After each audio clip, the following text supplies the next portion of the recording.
یہ انسانیت کی بنیاد پر ہوتا ہے.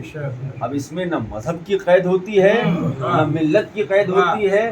کتنے ایسے ہوتے ہیں جو ہمارے ہم مسلک ہو کے ہم پر گریہ نہیں کرتے ہیں, دوسرے مذہب کے ہم پر گریہ کرتے ہیں. کتنے ایسے غیر مذہب ہوتے ہیں جن پر ہم گریہ کرتے ہیں. مذہب سے کوئی تعلق نہیں ہے, لیکن اخلاق کردار انسان کا ایسا ہو کہ وہ کردار بولے کہ ہم اہل بیت کے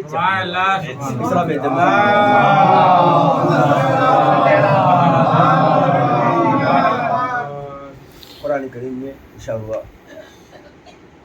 اے یہودیو اگر تمہیں یہ گمان ہے کہ تم ہی اللہ کے دوست ہو, تمہارے علاوہ کوئی دوست اللہ کا اولیاء للہ, اللہ کے ولی ہو, اللہ کے دوست ہو, جیسا کہ عام ترجمہ کیا جاتا ہے. لیکن یہاں پر چونکہ عام ترجمہ اس لیے میں بھی دوست کا ترجمہ کر رہا ہوں, حالانکہ ولی کا ترجمہ یہاں پر دوست کا نہیں, ولی دوسری معنی میں ہے. اولیاء تم ہی اللہ کے چہیتے ہو, اللہ کے پسندیدہ ہو, دوسرا کوئی. فَتَمَنَّوُا الْمَوْتَ إِن كُنتُمْ صَادِقِينَ, اگر تمہارا دعویٰ اللہ سے دوستی کا ہے, اللہ کی نزدیکی کا ہے, اللہ سے قرب کا ہے, فَتَمَنَّوُا الْمَوْتَ, تم موت کی تمنا کرو, موت کی آرزو کرو اگر تم اپنے دعوے میں سچے ہو. تو اس کا مطلب یہ ہے موت انسان کو اللہ سے قریب تر کر دیتی ہے, اور موت ہی وہ ذریعہ ہے کہ جو ولایت کو ثابت کرتا ہے کہ کون اللہ کا ولی ہے, کون اللہ کا ولی نہیں ہے. فتمنوا, تو تم موت کی یہ نہیں کہا قرآن نے کہ تم مر جاؤ, مرنا الگ ہے, تمنائے موت کرنا الگ ہے. ورنہ اگر یہ کہتا ہے قرآن مر جاؤ تو پھر خودکشی جائز ہوتی. انسان کسی ٹرین کے نیچے آ جاتا, ٹرک کے نیچے آ جاتا, زہر پی لیتا, اور جیسا کہ ہو رہا ہے. اسلام نے حرام کیوں قرار دیا؟ کہ یہ مرنا نہیں, تمہیں تمنائے موت کرنا ہے. اس لیے کہ زندگی کی آرزو انسان کو بگاڑتی ہے, موت کی تمنا انسان کو سدھارتی ہے. آپ دیکھیں یہ دوسروں کی جائیداد پر قبضہ کیا ہے؟ زندگی کی آرزو ہے. دوسروں کا حق چھیننا کیا ہے؟ زندگی کی آرزو ہے. دوسروں پر ظلم کرنا کیا ہے؟ زندگی کی آرزو ہے. بھائی کا حق دبائے بیٹھا ہوا ہے, زندگی کی آرزو ہے. یہ زندگی کی تمنا, حیات کی تمنا ہے, زندگی کی تمنا, زندگی کی آرزو ہے. کسی کا چھین لیا, زندگی کی تمنا, کسی کو مار دیا, زندگی کی تمنا. لیکن جب موت کی آرزو ہوتی ہے تو پھر انسان دوسروں کا حق چھینتا نہیں ہے, دوسروں کا حق ادا کرتا ہوا نظر آتا ہے. اسی لیے اسلام نے کہا فتمنوا الموت, تو تم موت کی تمنا کرو, موت کی آرزو کرو. اس لیے کہ تمنا موت انسان کو سدھارتی ہے, زندگی کی آرزو انسان کو دوسرے راستوں پر لے کے چلی جاتی ہے. اب بالکل سامنے کی باتیں ہیں جو آپ دیکھتے رہتے ہیں. یہی لوگ کہتے ہیں اس طریقے سے انسان جو ہے ظلم کر رہا ہے, جیسے لگتا یہ ہے کہ اس کو مرنا ہی نہیں ہے. یہ جو لفظ ہم کہہ رہے ہیں اس بات کی دلیل ہے کہ اس کے اندر تمنا حیات ہے, زندگی کی تمنا ہے. اب زندگی کی تمنا قرآن کیا کہہ رہا ہے؟ فتمنوا الموت, تو تم موت کی تمنا کرو. اب ہم دیکھتے ہیں کہ ہم ہوں, آپ ہوں, کوئی بھی ہو, مرنا کوئی بھی نہیں چاہتا. کوئی چاہتا ہے مرنا؟ اگر ہم کہیں کہ نہیں مولانا ہم مرنا چاہتے ہیں تو ہاسپٹلوں میں جا کے دیکھ لیجیے. یہ آرزوی زندگی ہے نا, زندگی کی تمنا ہے نا, زندگی کی آرزو ہے نا. یہ اسپتالوں میں بھیڑ کا لگنا اس بات کی دلیل ہے کہ ہر انسان زندگی چاہتا ہے, موت نہیں چاہتا ہے. اگر ہم یہ چاہتے ہیں کہ ہم اللہ کی دوستی ثابت کریں تو ہمیں اپنے اندر تمنائے موت پیدا کرنا پڑے گی. اب تمنائے موت ظاہر کیسے ہوگی اس کو انسان کو موت تمنا ہے؟ اس لیے کہ جب انسان کو موت کی تمنا ہوگی, آرزو ہوگی, تو نیک کام انجام دے گا, برے کاموں سے بچے گا. کیوں؟ اس لیے کہ مرنا ہے تمنا ہے موت. ہمیں بھی ایک دن مرنا ہے. ہمیں کب مرنا ہے کسی کو نہیں معلوم. اور ہر انسان کی موت دوسرے کے لیے عبرت ہوا کرتی ہے. کوئی یہ نہ سمجھے کہ موت صرف بڑھاپے میں آتی ہے. نہیں، یہ تو زندگی اس کی امانت ہے. بچپن میں چاہے گا تو لے لے گا، جوانی میں چاہے گا تو لے لے گا، ضعیفی میں چاہے گا تو لے لے گا. اس لیے کہ موت اس کی امانت ہے. اب کمال یہ ہے کہ جیسی امانت اس نے دی ہے اگر اس سے بہتر واپس نہ کر سکے تو کم از کم جیسی ملی ہے ویسے ہی تو واپس کر دیں. ویسے ہی تو واپس کر دیں. اب علی کے سر پہ ضربت لگی کہاں؟ مسجد کوفہ میں. علی پیدا ہوئے کعبے میں. ضربت کہاں لگی؟ مسجد کوفہ میں. چونکہ زندگی اللہ کی امانت ہے. علی نے خیبر میں نہیں کہا کہ علی کامیاب ہو گیا. علی نے خندق میں نہیں کہا کہ میں کامیاب ہو گیا. علی نے صفین میں نہیں کہا کہ میں کامیاب ہو گیا. عمرو بن عبدود کے سینے میں سر چڑھ کے اس کا سر تن سے جدا کر دیا. یہ نہیں کہا کہ آج علی کامیاب ہو گیا. کب کہا علی نے کامیاب ہو گیا؟ جب سر پہ ضربت لگی تو آواز دی. کیا فرمایا؟ فزت برب الکعبہ. رب کعبہ کی قسم علی آج کامیاب ہو گیا. کیوں کہا علی نے؟ کہ جیسی زندگی اللہ نے ہمیں خانہ کعبہ سے دی تھی ہم اس سے بہتر بنا کے مسجد سے اس کے حوالے کر رہے ہیں. دیکھیں، یہ ہے موت. جو علی کا چاہنے والا ہے، اہل بیت کا چاہنے والا ہے، وہ کبھی بھی موت سے ڈرتا نہیں ہے. اسی لیے کیوں نہیں ڈرتا ہے؟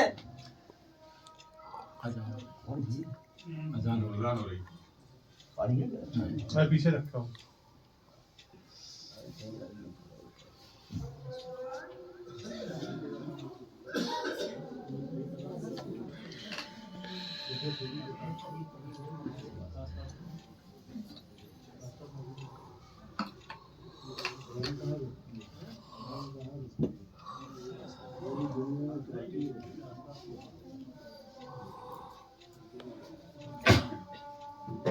ایک اذان پہ رک جائیں گے، باقی تو ہوتی رہیں گی. اس کے تو نہیں، ابھی جو آواز آ رہی ہے وہ ایک ہی آ رہی ہے نا.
موت اللہ کی امانت ہے، زندگی اللہ کی امانت ہے. جب چاہے گا وہ ہم سے واپس لے لے. آج چونکہ پرسے زیادہ دینا ہے اس لیے باب فضائل میں کیا یعنی موت کے حوالے سے بس ایک بات میں عرض کروں گا، اور اس کے بعد کیونکہ زیادہ گفتگو مجھے کرنا نہیں ہے، اور نہ میں اتنا حوصلہ رکھتا ہوں کہ اتنے عظیم دوست کی مجلس میں باب فضائل میں زیادہ میں جا سکوں. ہم سب کی زندگی کی سب سے بڑی آرزو جو ہوتی ہے ہر مومن کی، وہ یہ ہوتی ہے کہ وہ کربلا معلیٰ چلا جائے، نجف اشرف چلا جائے، یعنی معصومین کے روزوں کی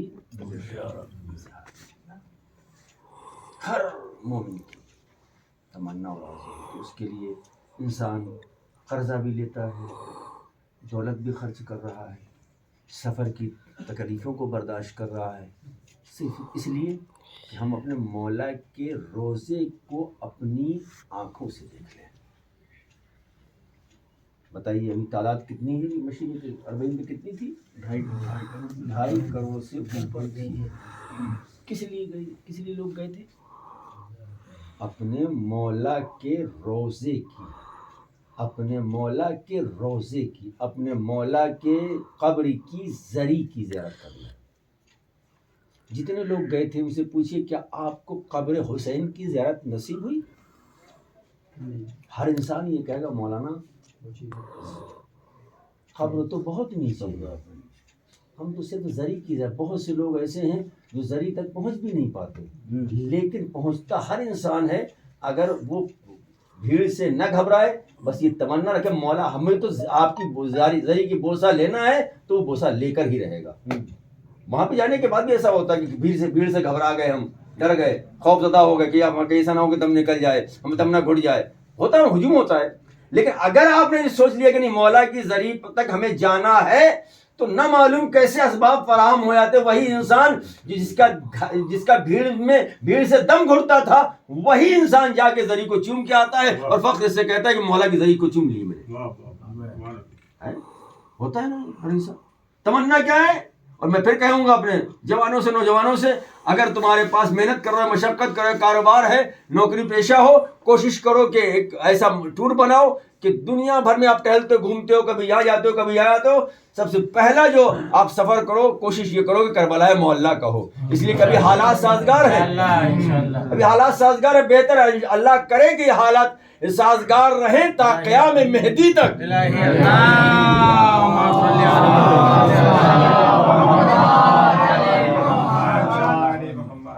کوشش یہ کرے کہ یہ کام پہلی فرصت میں کر لے، اس لیے کہ نہیں معلوم۔ اب یہ کہ مولا ہم کو بلا نہیں رہے، مولا تو بلا رہے ہیں، ہم کوشش نہیں کر رہے ہیں۔ کوشش آپ کی، ہمارے اندر وہ تڑپ نہیں ہے، ہمارے اندر وہ آرزو نہیں، وہ تڑپ، وہ کیفیت نہیں ہے کہ ہم وہاں تک پہنچ سکیں۔ اور جن کے اندر ہے، غریب بھی ہوگا تب بھی مولا بلا لیتے ہیں، کیونکہ اب آج کل جہاں جب ظاہر سی یہ کسی کے یہ کوئی یہ سوچے کہ میں ایسا کر رہا ہوں، میں زیارت پہ اتنے لوگوں کو بھیج رہا ہوں، نہیں، یہ مولا نے تمہیں چن لیا ہے، منتخب کر لیا ہے کہ تم زائرین کو وہاں تک پہنچا سکو۔ یہ انتخاب کر لیا مولا نے، اس کو تو شکر ادا کرنا چاہیے مولا کا، شکر گزار ہونا، یہ کہ فخر کرے، مواحد کرے کہ نہیں ہم نے اتنوں کو بھیجا، ہم نے اتنوں، نہیں، تم شکر ادا کرو۔ اور کسی کو بھیجو تو دوسرے کو خبر بھی نہ ہونے پائے، اس لیے کہ وہ امام کی زیارت ہے، یہ کسی غیر معصوم کی زیارت تھوڑی ہے، وہ تو معصوم کی زیارت ہے نا، امام کی زیارت ہے۔ تو تمنا کیا سب سے بڑی ہماری؟ مولا کے زری کی قبر کی زیارت۔ جائیں گے مقدر میں ہو تو بہت سے لوگ گئے ہیں، ہم بھی گئے ہیں، لیکن ہمیں قبر کی زیارت نہیں ہوئی۔ لیکن بہت کروڑوں میں 1 آدھ 2 4 10 لوگ ہوں گے جن کو یہ شرف حاصل ہے کہ مولا امام حسین علیہ السلام کی یا مولا عباس کی یا نجف اشرف میں قبر کی زیارت سے مشرف ہو سکے ہوں۔ لیکن جاتے ہیں، ہماری زیارت قصد یہ ہے کہ امام کی زیارت کے لیے جا رہے ہیں، توجہ رکھیے گا، موت ہے کیا، مومن کیوں نہیں گھبراتا، اہل بیت کا چاہنے والا موت سے کیوں نہیں ڈرتا؟ وہاں جاتا ہے، کتنا خرچہ ہوا اس کا، خالی اب اس وقت کربلا جائیں گے 70-80 تو خرچہ ہوگا نا، اربعین میں جا رہے 1,20,000 ہو رہا ہے، اور دیگر معصومین کے روزوں کی زیارت کے لیے جا رہے ہو تو کتنا ہو رہا ہے؟ 1.65 1.70 1.5 لاکھ، اس سے کم تو نہیں ہے نا کہیں۔ اتنا خرچہ بھی کر رہے ہو، سفر کی صعوبتیں بھی برداشت کر رہے ہو۔ اب امام فرماتے ہیں یا ہار حمدان، اے حارث حمدانی، میں ہر مرنے والے کے سرہانے آتا ہوں۔ بہت توجہ رکھیے گا، مومن کیوں نہیں موت سے دہشت کھاتا ہے، کیوں نہیں ڈرتا ہے، کیوں نہیں خوفزدہ ہوتا ہے؟ اس لیے کہ لاکھوں خرچ کرنے کے بعد ہمیں یہ اطمینان نہیں ہوتا کہ ہماری زیارت قبول ہوئی بھی ہے یا نہیں قبول ہوئی، لیکن موت کو اللہ نے ایسا بنا دیا کہ جس کے دل میں امام سے ملاقات کا شرف ہوگا، تمنا ہوگی، آرزو ہوگی، وہ موت سے گھبرائے گا نہیں بلکہ موت کو بڑھ کے گلے لگا لے گا۔ اب یہ کسی کا یہ اپنے اپنے مقدر کی بات ہے، کوئی بچپن میں امام سے ملاقات کر لیتا ہے، کوئی جوانی میں امام سے ملاقات کر لیتا ہے، کوئی ضعیفی میں امام سے ملاقات کر لیتا ہے، اس لیے کہ امام سے ملاقات ضرور ہوگی۔ یہ امام کا قول ہے۔ اے حارث حمدانی، میں ہر مرنے والے کے سراہنے آتا ہوں، مومن کے سراہنے بھی ہوتا ہوں اور غیر مومن۔ لیکن اب آپ نے ایک جملہ سنا ہوگا نا علماء سے، خطبہ سے، روحیں دو طرح سے قبض کی جاتی ہیں۔ کیسے قبض کی جاتی ہے؟ ایک اس طریقے جس طریقے پھول سے خوشبو، اور دوسرا یہ سب معلوم ہے نا، ایک ریشم والا کپڑا ڈال دیا تار کا درخت، کانٹوں والے درخت پر کھینچا جائے تو تار تار ہو جاتا ہے۔ ایک روح نکلنے کا یہ انداز ہے، ایک روح نکلنے کا کیا انداز ہے؟ پتہ بھی نہیں چلتا۔ پھول سے زندگی کی تمنا کیا تھی ہماری؟ امام کی زیارت ہو جائے۔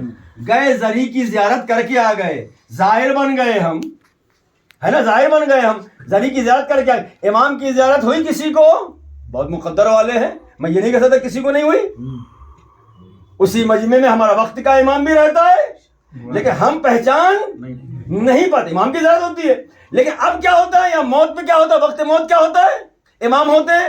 زندگی بھر جس چیز کی تمنا میں انسان زندگی میں مرتا رہا، زندگی بھر جس تمنا کو لے کے انسان مرتا رہا، موت کے وقت وہی تمنا مجسم ہو کے سامنے کھڑی ہوئی ہے۔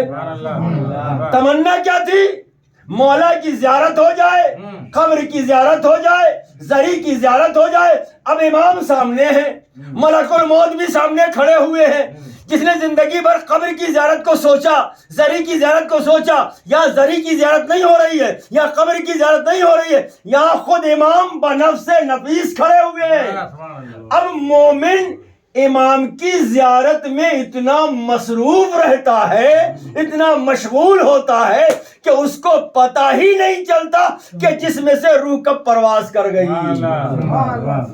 یہ وہ منزل ہے، یہ وہ مقام ہے۔ اسی لیے مومن کو کوئی خوف نہیں ہے موت سے، ڈر نہیں ہے موت سے، تمنا ہے ہر مومن کے دل میں جو واقعاً صاحبان ایمان ہے۔ قرآن کہہ رہا ہے فَتَمَنَّوُا الْمَوْتَ إِن كُنتُمْ، اگر تم اپنے دعوے میں سچے ہو تو موت کی تمنا کرو۔ دعویٰ کس بات کا ہے؟ کہ ہم اللہ کے ولی ہیں، اولیاء اللہ ہیں۔ اب کربلا میں سمجھ میں آیا کہ موت کیا ہے، حیات کیا ہے۔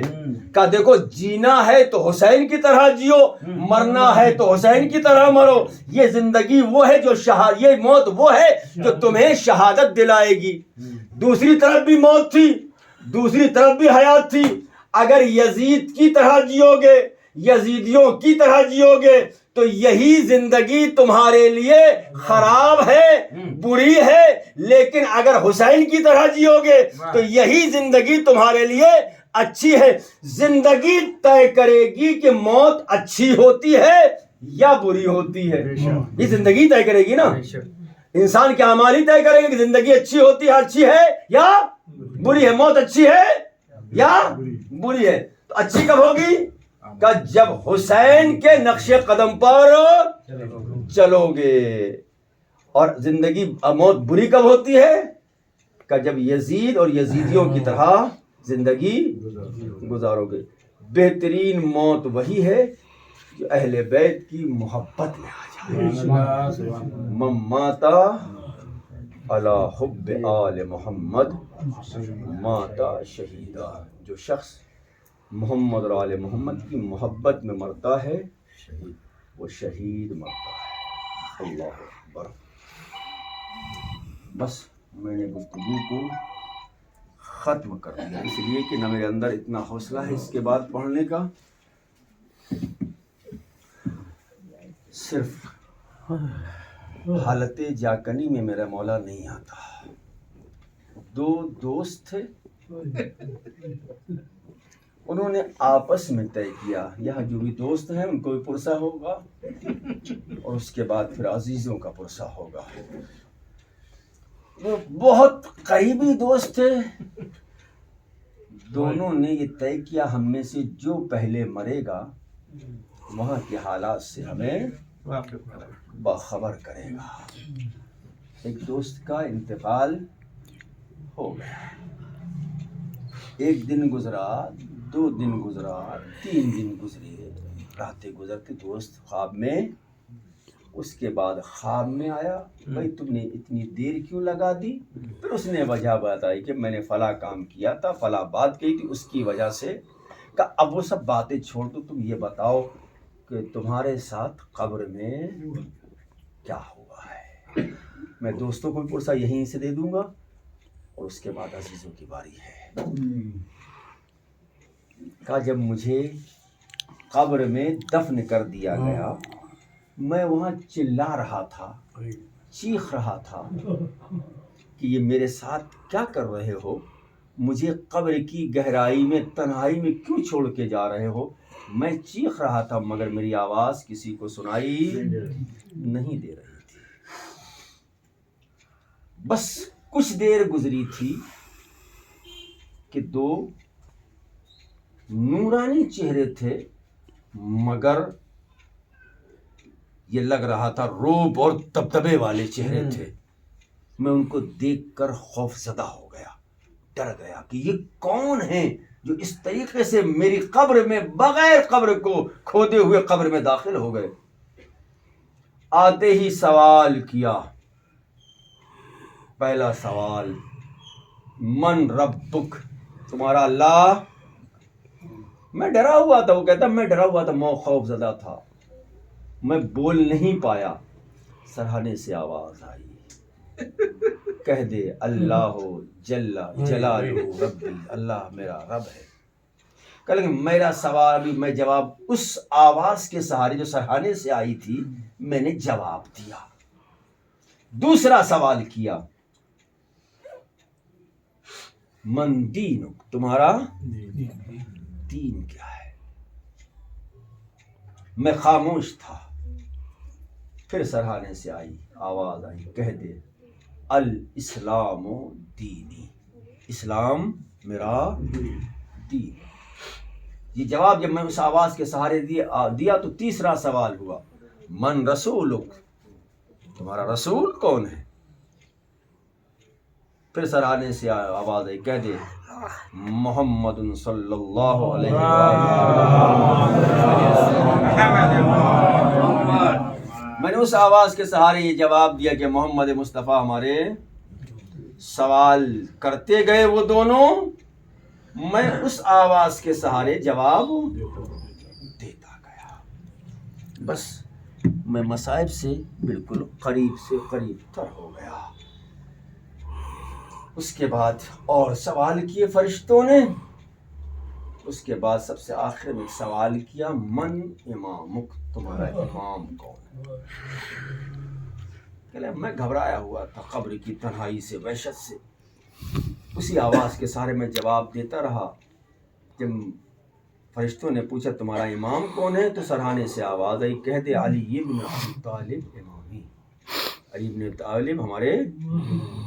کہہ لگے جب امام کا سوال دوست سے بیان کرتے، جب امامت کا سوال ہوگا تو ایک سوال نہیں ہوگا، یاد رکھنا پورے 12 کے 12 سوال ہوں گے.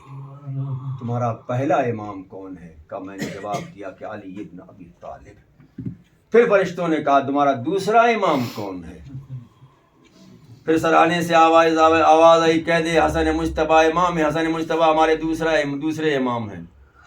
جب میں نے دوسرے امام کا نام بتایا پھر فرشتوں نے سوال کیا تمہارا تیسرا امام کون ہے؟ کہنے لگے میں گھبرایا ہوا تھا لیکن سرہانے سے آواز آئی، کہہ دے حسین شہید کربلا امامی، حسین جو شہید کربلا ہے وہ ہمارے تیسرے امام ہیں. کہنے جیسے ہی میں نے اپنے تیسرے امام کا نام سنا، میں جواب دینا بھول گیا، میں رونے لگا، میں گریہ کرنے لگا، میں گریہ کرنا جیسے جیسے میں گریہ کر رہا تھا تو سرہانے سے جو آواز ابھی تک آ رہی تھی جواب دینے کی، وہ آواز گریے میں تبدیل ہوئی۔ اس کا جب گریہ بلند ہوا میرا بھی گریہ بلند ہوا۔ ایک مقام وہ آیا کہ سرہانے سے گریے کی آواز بہت زیادہ بلند ہوئی اور خاموش ہو گئی آواز۔ ایک مرتبہ فرشتوں نے کہا اے صاحب قبر اب تو خاموش ہو جا، اس لیے کہ تیرے رونے سے علی ابن ابی طالب غش کھا گئے ہیں۔ عزیزو اتنا دوستوں کا حلقہ ہے باب ہے، سب پرسہ دینے کے لیے آئے، بیٹے کو سب پرسہ دیں گے، گھر والوں کو خواتین پرسہ دیں گے، بیٹی کو گھر والے عورتیں خواتین پرسہ دیں گی، ارے زوجہ کو خواتین پرسہ دیں گی۔ آپ کو کچھ یاد آیا؟ ارے مجلس سموم میں اتنے لوگ آ گئے مگر ہائے کربلا میں حسین، ارے 3 دن تک جنازہ ارے بے گولا کفن پڑا رہا۔ اجرکم اللہ، خدا تمہیں کوئی غم نہ دے سوائے غم سید الشہداء کے۔ جانتے ہو دوست کی یاد کب آتی ہے؟ دوست کی یاد کب آتی ہے کہ جب انسان مصیبتوں میں گر جاتا ہے۔ حسین کربلا میں جب مصیبتوں میں گرے، ارے حبیب ابن مظاہر کو خط لکھا، ارے میرے بچپن کے دوست، ارے تمہارا دوست مصیبت میں ہے، ارے جلدی آؤ۔ پوری تفصیل میں نہیں جانا عزیزو، دوست کو پرسہ دے دیا۔ ہاں بھائی بھی موجود ہے نا، کچھ یاد آیا؟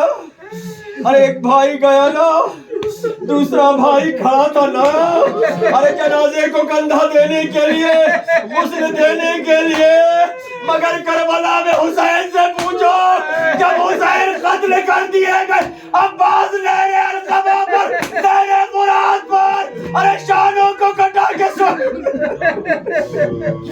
یاد کیا ہے نا حسین نے بھائی کو کیسے یاد کیا معلوم ہے؟ بس اسی پرسے میں مجلس شروع کر دوں گا۔ جانتے ہو کیسے یاد کیا حسین نے؟ حسین لڑتے فرات کے قریب پہنچے، دیکھو بھائی کیسے یاد آیا حسین کو، کتنی تڑپ پیدا ہوئی حسین کے اندر۔ ایک بار جیسے بھائی لڑتے لڑتے فرات کے قریب پہنچے، اپنے 32 سال کڑیل جوان اپنے 32 سال بھائی کو دیکھا جس کے شانے نہیں ہیں، قلم ہو چکے ہیں، عزیزو سر پہ گرز لگی ہے۔ ایک مرتبہ حسین غیظ میں آیا، تاریخ لکھتی ہے کہ حسین نے ایک شدید حملہ کیا، دشمن بھی محو حیرت تھا، ملائکہ بھی محو حیرت تھے۔ ایک مرتبہ آواز دی حسین نے، ارے تم نے میرے بھائی عباس کو ارے قتل کیا ہے، اگر تم میں کسی میں مجال ہو تو اس خط کو پار کر کے دکھائے۔ ہاں عزیزو جب بھائی جاتا ہے نا تو بھائی کی کمر ٹوٹ جاتی ہے۔ حسین نے یہی تو کہا تھا، الآن انکسر ظہری آخی، اے بھیا تمہارے مرنے نے میری کمر کو توڑ دیا۔ ہاں عزیزو اب تفصیلی مسائل تو میں نہیں پڑھ سکتا ہے نا۔ ہاں عزیزو بہنوں کو پرسہ دینا ہے، آپ کو کچھ یاد آیا؟ آپ کو کچھ یاد آیا؟ پہلے دور تھی خبر ملی بھائی کا انتقال ہو گیا، اپنے شوہروں کو جلدی سے تیار کیا، مجھے میرے بھائی کے جنازے میں جانا ہے، مگر تمہیں بھائی کا جنازہ بھی مل گیا، ارے بھائی کی صورت دیکھنے کو بھی مل گئی، مگر تمہارا بھائی تلواروں سے زخمی نہیں تھا، ارے نیزوں سے زخمی نہیں تھا۔ کربلا میں ایک بہن تھی جو تلے زینبیہ میں کھڑی تھی، حسین زخموں سے چور تھے، آواز دی زینب نے، آنتا یا اخی، کیا تم ہی میرے بھائی ہو؟ اتنے زخم تھے حسین پر کہ زینب کو یہ کہنا پڑا کیا تم ہی میرے بھائی ہو۔ ہاں عزیزو یقیناً عالم یہ ہوتا ہے جب بھائی مرتا ہے نا تو بہنیں بہت غم میں مبتلا ہوتی ہے، بہت بڑی مصیبت ہوتی ہے بہنوں کے لیے، اس لیے کہ بہنیں جو ہے بھائیوں پر بہت اعتبار کرتی ہے، بہت بھروسہ کرتی ہے۔ یہ کوئی زینب سے پوچھے. جب حسین آئے ہیں رخصت آخر کے لیے زینب نے کہا بھیا میں نے انہیں محمد کو قربان کر دیا, اس کے بعد بھی کیا تم جاؤ گے قتل ہونے کے لیے؟ میں نے اکبر جیسا ویر دے دیا صرف اس لیے کہ میرا حسین بن جائے. اللہ اکبر. بس جلدی سے اور آگے بڑھنا ہے عزیزو. ہاں زوجہ کو پرسہ دینا ہے. جب شوہر جاتا ہے نا اس دنیا سے زوجہ پر کیا گزرتی ہے کوئی رباب سے پوچھے. جب ہمارے بہن کے موقع پر رباب ارے کربلا پہنچی ہے نا رہا ہو کے اپنے کو اپنے والی کے قبر پر گرا دیا. اے میرے والی وارث ارے اب میں مدینے جاؤں ارے تو کس بنیاد پر جاؤں؟ آپ کربلا میں سو رہے ہیں, میری ایک امانت آپ کے پاس ہے, ایک امانت زندان شام میں کھو گئی. بس میں منزل سے قریب ہو گیا. اب 2 پرسے رہ گئے, 2 پرسے رہ گئے. خدا نہ کرے بچے چھوٹے ہو, کوئی باپ اس دنیا سے چلا جائے. میں نے دیکھا ہے مرحوم اپنی بیٹی کو کتنا چاہتے تھے, اپنے بیٹوں کو کتنا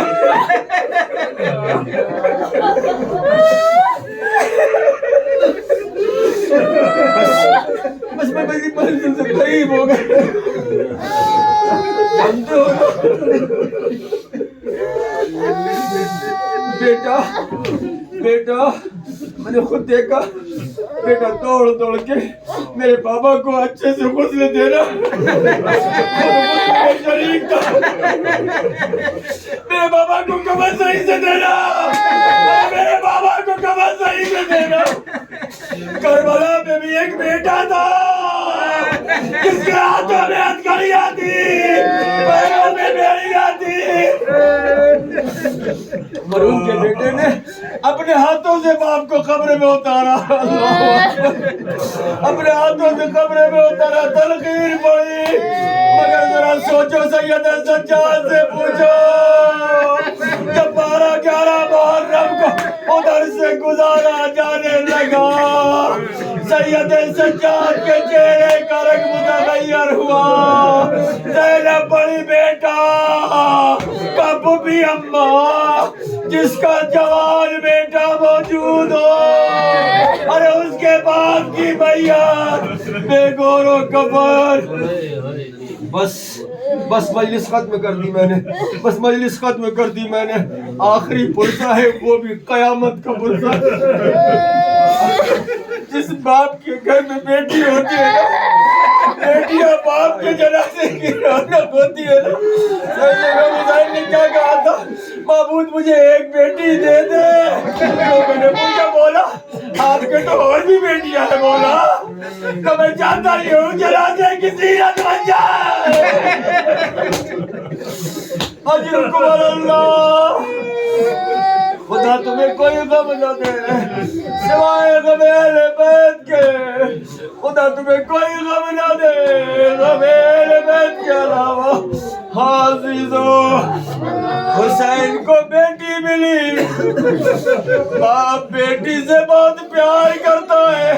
حسین فرماتے جس گھر میں رباب اور سکینہ نہیں ہوتی مجھے اس گھر میں اچھا نہیں لگتا. ایک بیٹی 4 سال کی ہے. حسین رخصت آخر کے لیے خیمے میں آئے. بیویوں حلقہ بنا لو. اب یہ پرسہ سب دست جمی ہے, بیٹی کا خاص پرسہ ہے عزیزو. بیویوں نے حلقہ بنایا. حسین نے ایک بیوی پر نگاہ کی, ارے زینب پر نگاہ کی اور محمد یاد آ گئے. ارے ہاتھوں میں بندھنے والی رسیاں یاد آ گئی. ام کلثوم پر نگاہ پڑی, اسیری ام کلثوم یاد آ گئی. رباب کو دیکھا, علی اصغر یاد آ گیا. ام فروا کو دیکھا, قاسم کے ٹکڑے یاد آ گئے. لیلا کو دیکھا اکبر کی جوانی یاد آ گئی، ارے لبابہ کو دیکھا بھائی عباس یاد آ گیا، ایک ایک بی بی کو دیکھتے جاتے تھے حسین، سر کو جھکاتے جاتے تھے، روتے جاتے تھے، مگر ایک مرتبہ حسین نے سکینہ کو دیکھا، رخساروں پر لگنے والے تماچے یاد آ گئے، ارے کانوں سے چلنے والے گوشوارے یاد آ گئے۔ حسین جلدی سے خیمے سے نکلنا چاہتے، کبھی خیمے کا پردہ اٹھتا ہے، کبھی گرتا ہے، اب مجھے پوری تفصیل میں نہیں جانا۔ حسین خیمے سے برآمد ہوئے، نکلے، گھوڑے پر سوار ہوئے، ایڑ لگائی، گھوڑا آگے نہیں بڑھتا، دوسری مرتبہ ایڑ لگائی، گھوڑا آگے نہیں بڑھتا، تیسری مرتبہ ایڑ لگائی، گھوڑا آگے نہیں بڑھتا، ایک مرتبہ اس نے اپنے سر سے پیروں کی طرف اشارہ کیا، اب دیکھتے جانا بیٹی باپ سے کتنا لگاؤ رکھتی ہے، کتنی محبت کرتی ہے۔ ایک مرتبہ حسین جب دیکھا تو کیا دیکھا، حسین کی بچی گھوڑوں کے پیروں سے لپٹی ہوئی بہن کر رہی ہے، اے میرے بابا کے گھوڑے میرے بابا کو نہ لے جا، اس لیے کہ صبح سے جو گیا ہے وہ واپس نہیں آیا۔ حسین گھوڑے سے اترے، بیٹیوں کو باپ بہت چاہتا ہے اور بیٹیاں بھی باپ کو بہت چاہتی ہے۔ حسین نے بیٹی کو آغوش میں لیا، کہا بابا آپ جا رہے ہیں؟ کہا بیٹی میں جا رہا ہوں۔ کہا بابا میں آپ کو جانے نہ دوں گی۔ کہا بیٹی بات نہیں، یہ بات نہیں ہے بیٹا، مجھے جانا ہے۔ کہا اچھا بابا آپ کو جانا ہی ہے، ایک مرتبہ مجھے اور سینے پہ سنا لو حسین، چلتی ہوئی زمین پر لیٹ گئے، اپنی بچی سکینہ کو سینے پہ لٹایا، سکینہ کی آنکھ لگی، اور جو سکینہ کی آنکھ کھلی بربادی، بابا میں آپ کو نہیں روکوں گی۔ کہا بیٹی ابھی تو تم منع کر رہی تھی۔ کہا بابا میری آنکھ لگی، میں نے دادی کو دیکھا، دادی کہتی ہے بیٹا سکینہ اپنے بابا کو نہ روکو، اس لیے کہ تمہارا بابا ارے بہت پیار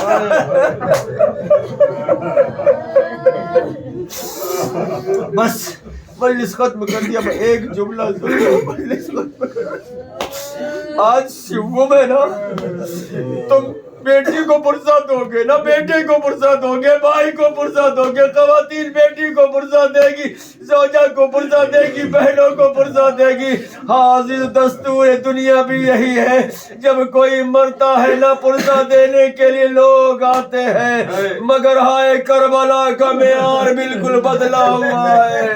ارے ایک دن میں 72 قربانیاں، ارے کسی نے یہ بھی سجاد سے نہ پوچھا کہ کیا ہوا؟ سکینہ تو یہی سمجھ رہی تھی نا کہ ابھی لوگ آئیں گے، ارے میرے سر پہ دست شفقت رکھیں گے، ارے لوگ آئے پرزہ دینے کے لیے نہیں، تماچے مارنے کے لیے، کانوں سے گوشوارا۔